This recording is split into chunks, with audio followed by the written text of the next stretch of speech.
What if someone tells you that the attack that happened in Benue State circulated before the attackers even came? The security agencies did nothing until over 200 lives were taken.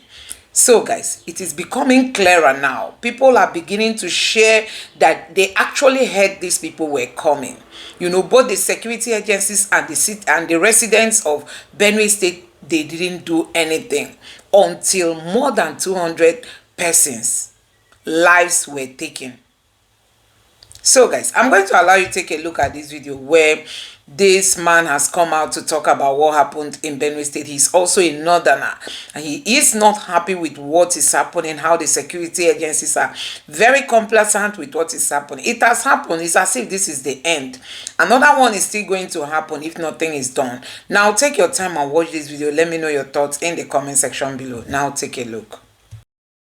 Give you an example. Before the Yelwata thing happened, the sad, barbarous attack on the people, the peace-loving people in Yelwata, I had on the 27th of last month a security alert sent to me by somebody that the Fulani were planning to attack Yelwata. I have it on my phone. That means before it got to me, it would have reached the security apparatus of this country.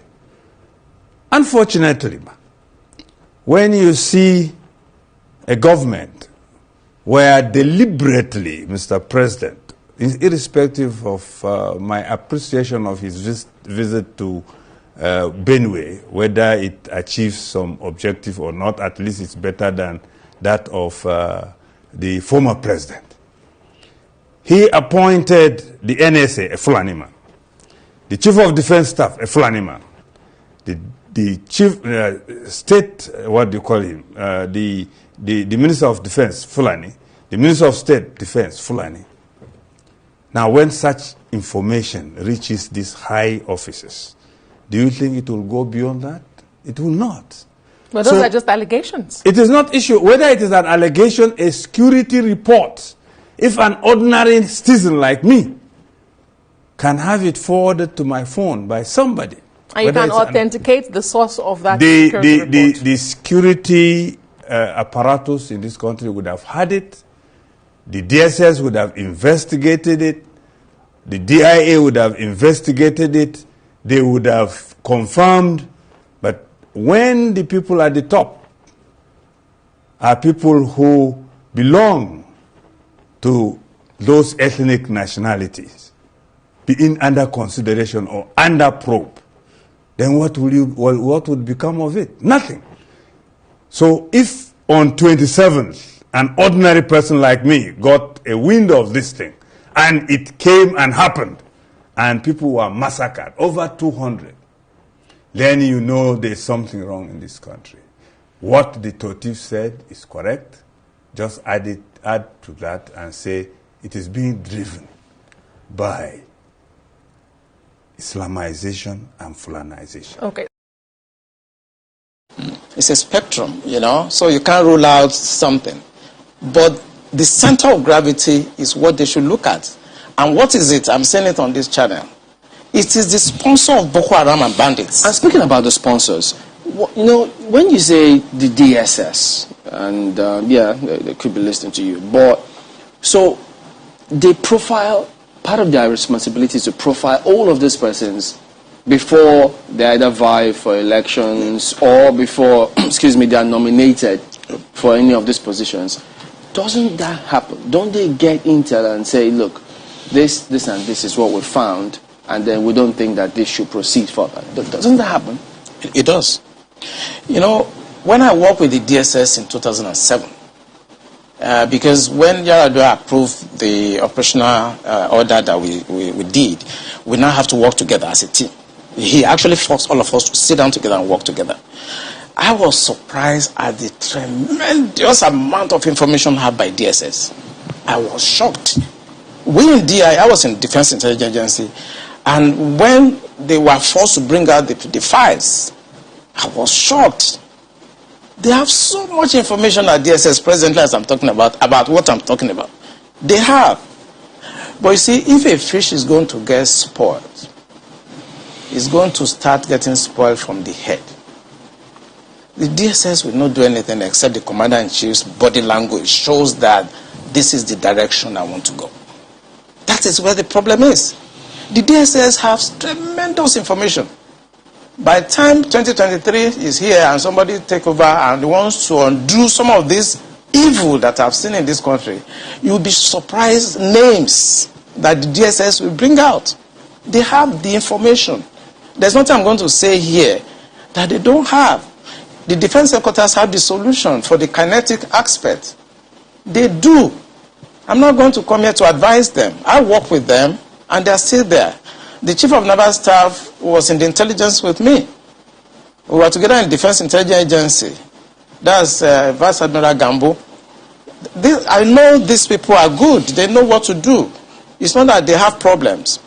It has to do with politics, the sponsors, people that feel that this country should be Islamized. You know, assuming but not conceding that, that all of this is the case. So what is the end game? Because I imagine as a strategist, that's what you think about. So these things are happening. What is the end game? So why will this be allowed to fester? For what purpose? The end game for them, because we did, normally when you want to look at this type of challenges, what you do is that you go through what we call the intelligence circle. Okay? When you do the processing and you do the analysis before dissemination point, you discover that the end game for them is to just turn this country into like a Taliban type of country. And it's a mindset.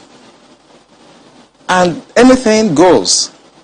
In other words, 10% casualties, 20% casualties is allowed in trying to achieve the end game of Islamizing this country. That's for the terrorists, the bandits. It's not for the terrorists and the bandits, for the sponsors. Because I told you, and I will repeat on this channel, the sponsors of Boko Haram and the bandits are the problems.